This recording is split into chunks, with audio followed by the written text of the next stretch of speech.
Hello everyone, this is Meredith here again. Just wanting to do another video on how I use my Stalogies. So last video, or the video before, I went through how I use my Hobonichi as my main planning system, but I also wanted to do a video on how I use my Stalogies for almost like an extension planner of my Hobonichi cousin. So, as I mentioned, my Hobonichi cousin is housed in my VDS Codex. The one downside I see with the Hobonichi cousin is there's not any note pages. There's really actually like 3 blank pages in the back. And sometimes I would like to do other things with my planner, and for that, I would need more note pages. So as I mentioned, if I can't fit it in here, it goes in my Stalogy. So I have a Stalogy for work notes, and then I have a Stalogy in my Gillio for my health and wellness. So today I want to go through my health and wellness Stalogy. I'm also a certified health nutrition coach, so I'll talk a little bit about how I integrate those as well, maybe give some good pointers to you guys as well. So let me just open this up here. So by the way, this is my Gillio A5 matte charcoal, and at first my unboxing, which was last video, you can see I was kind of like on the fence about it. It came like super like dusty. There were sparkles on it, and it almost looked like it was kind of cracking, and I just didn't really like it. But someone on the Gillio fan page just said like rub it, like put your oils in it, give it a little bit of patina time. And so literally I've just been like doing this to it as much as I possibly can. And I absolutely love this thing now. It stopped picking up every little ounce of dust and dirt.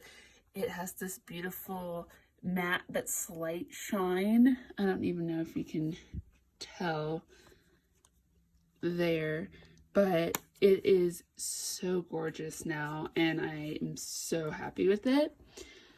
I actually just bought today.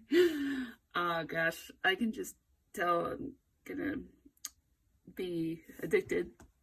But February 1st, which was almost a month ago now, I bought a excuse me, VDS in the beige croco, and I put the velvet sands on the inside, and I actually bought that as the A5 manager, and then I asked her to make it without the rings. One second, I'm gonna take a drink here. Okay, so I asked Petra to make it without the rings and shorten it a little bit on both sides because I want to use it as a codex, but I really like the inside of the manager. Like, it has a zipper pocket in the back here, and then it has a bunch of different card slots in a different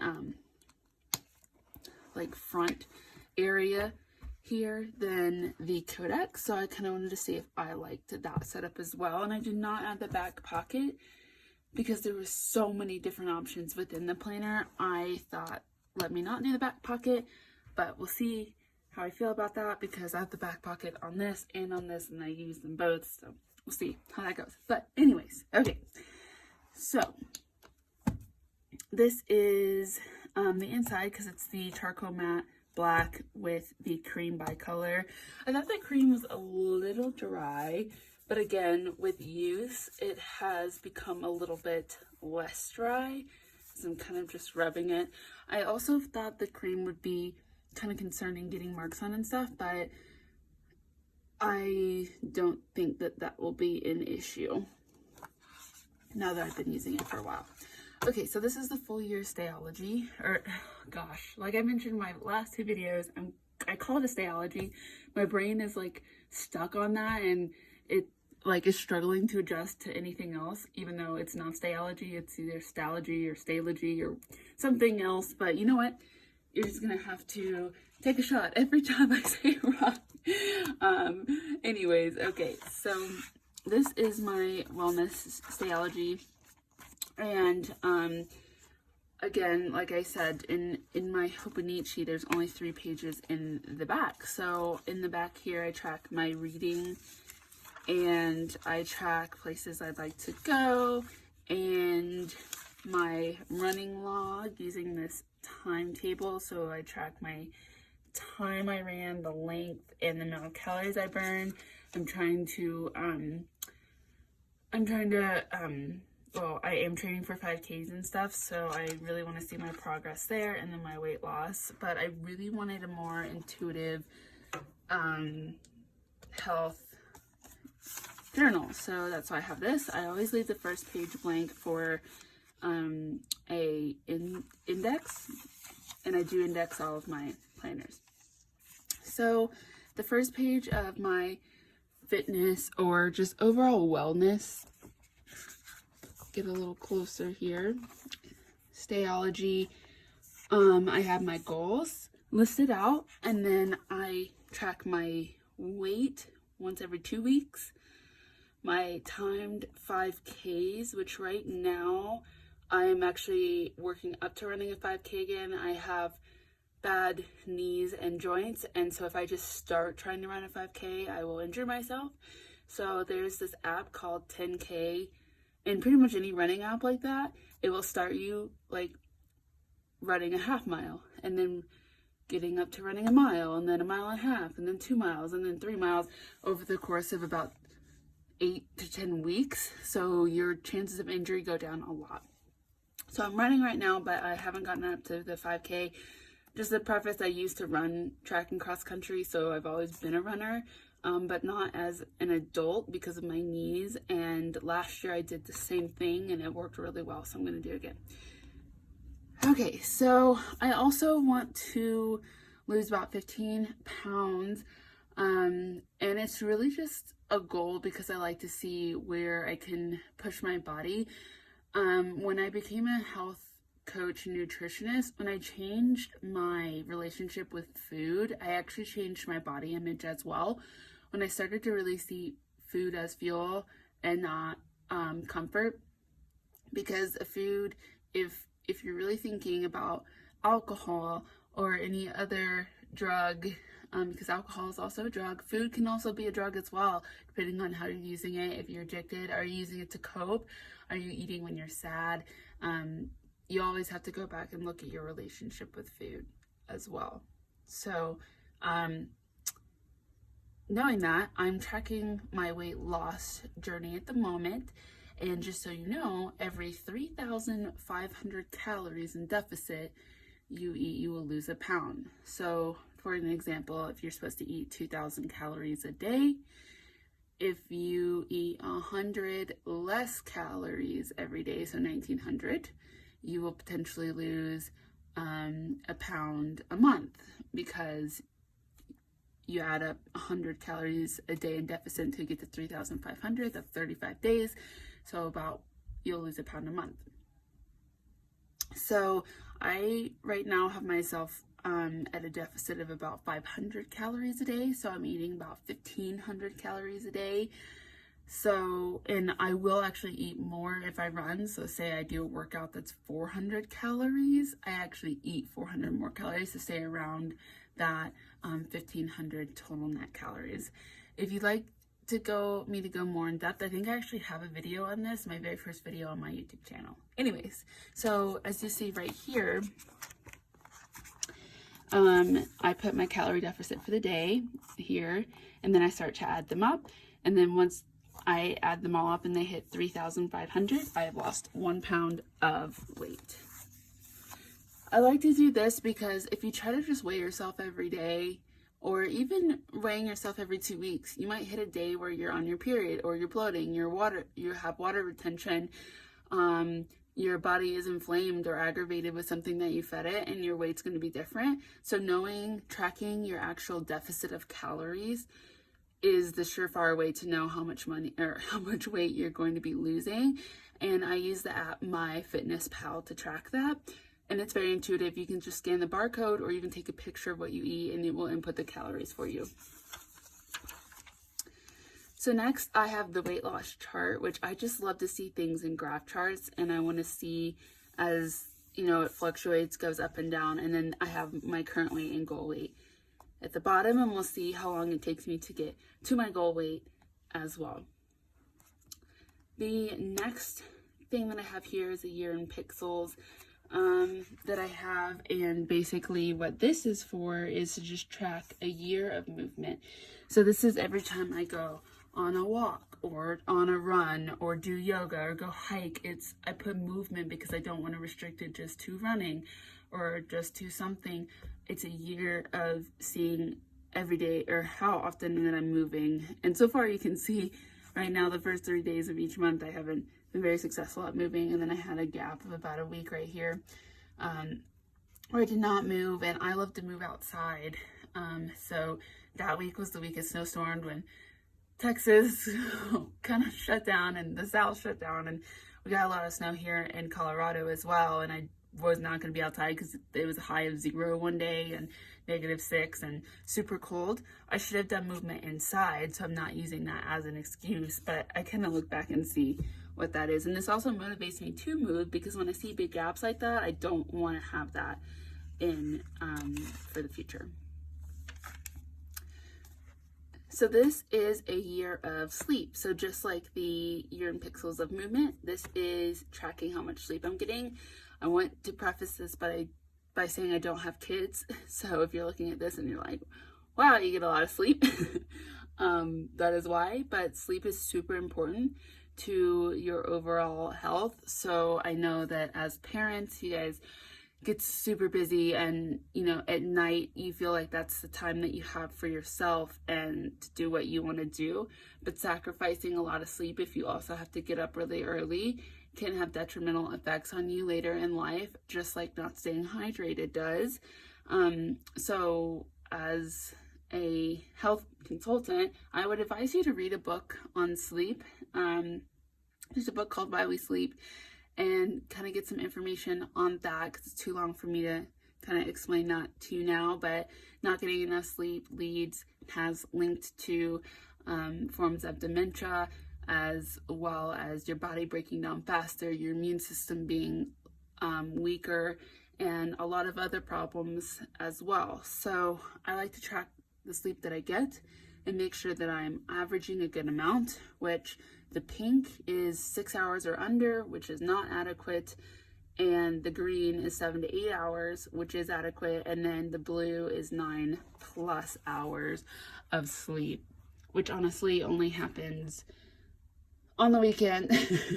And that doesn't happen very often, but sometimes I'll go to bed at, you know, around 11 on the weekend, just kind of really tired, and then I'll wake up at, you know, 9 the next 8 o'clock the next day. Like I said, I don't have kids. I am in my mid-20s. I own a house and a husband and have a lot of pets, but no kids yet. So I do understand if you're watching this and you are a mom, especially a mom of young kids, this might not be able to happen this way, but also I would really highly suggest trying to find more sleep in where you can, and know that in turn, if you treat your body better with sleep, it will allow you to have more energy throughout the day to be present. Okay, so the next thing that I like to track, again, you'll see this graph form because I just really am a visual person, and this is how I like to see statistics in a year of steps. So I just started this with March because I didn't think about it until the end of February, but I did go back and look at my steps. So about 51,000 steps in January, and then February will end here in a couple days. I'll put that on there, and then I'll do March as we go around here. So I have the thousands. So this goes up 1 to 9,000, and then 1 to 10,000 on some. I really don't get up to 10,000, rarely ever. I do walk every day. I walk 2 to 3 miles, but that does not get me 10,000 steps. So I'm not going to push myself to just get 10,000 steps just to get 10,000 steps. If I walked 3 miles and ate healthy, that is what I need to do. But anyways, I think it would be fun to just look at how many steps I'm taking and to see how it changes by quarter. And now that I'm doing this 5K training 3 days a week, I assume this will pick up a little bit more, assuming that I continue to walk on my rest days as well. And I just have the whole year. And at the end of the year here, I am in a challenge with, what is it called? MapMyRun. MapMyRun, yeah. It's an Under Armour app, and it works with MyFitnessPal. It's also free. They're both free. I would highly recommend downloading both. But they have a 2021 challenge to see if you can get to 634 miles run or walked or any kind of exercise during the year. And so I'm tracking what number I am in this competition. So right now I'm number 120th out of 175. And actually, I just checked it in February, and I'm already at 95,000 out of 175. So my goal is to hit in the top 10 percentile by the end of the year. So we will see. And I'm tracking my miles every month that I did, and then what number I ended at the end of the month. And then my awards achieved are every 13 miles, then 26 miles, 62 miles, 124 miles, and I'm going to mark that off as I achieve them there.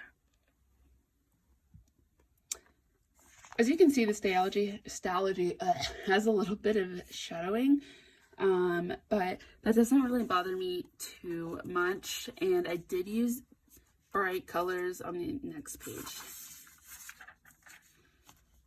So we just talked a lot about my physical health, which does really in turn connect with your mental health a lot, but I do have some pages on mental health as well.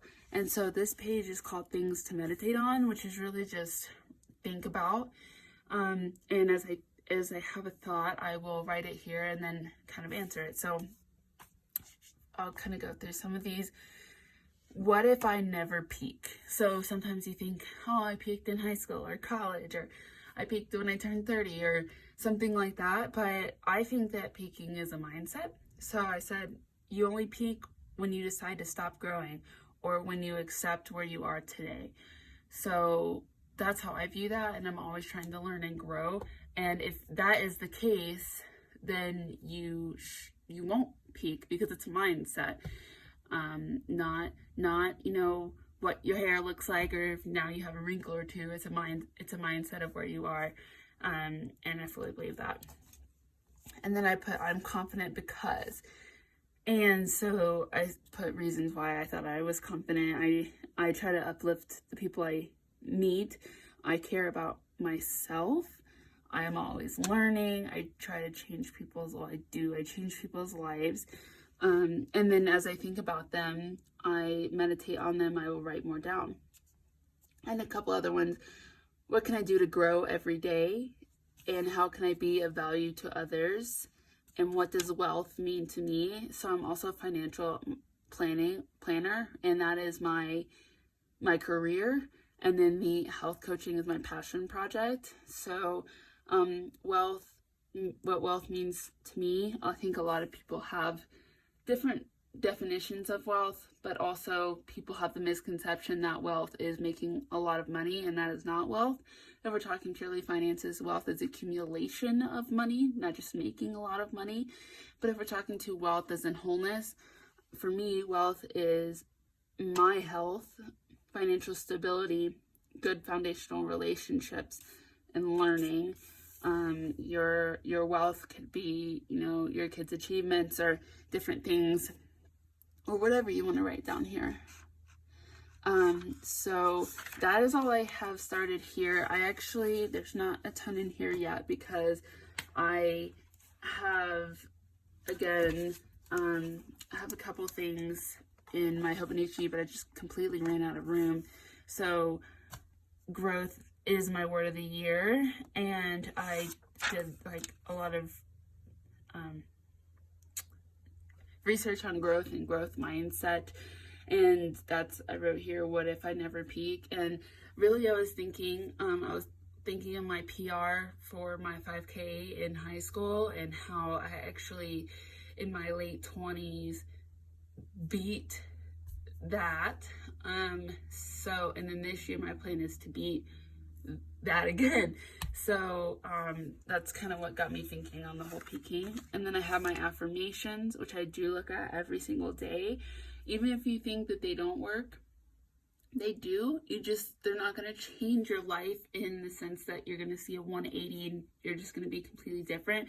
But what it does help you do is, in a moment where you might otherwise feel small or not confident, or maybe not have enough patience, in that little moment and in one day in the future, saying these every day will change your response to something, and that will have a ripple effect for you. Let me see here, health is wholeness. And then, like I said at the back, I am just tracking my year in, where'd it go? I have my year in movement again here, but this is color coded. Maybe don't look at that.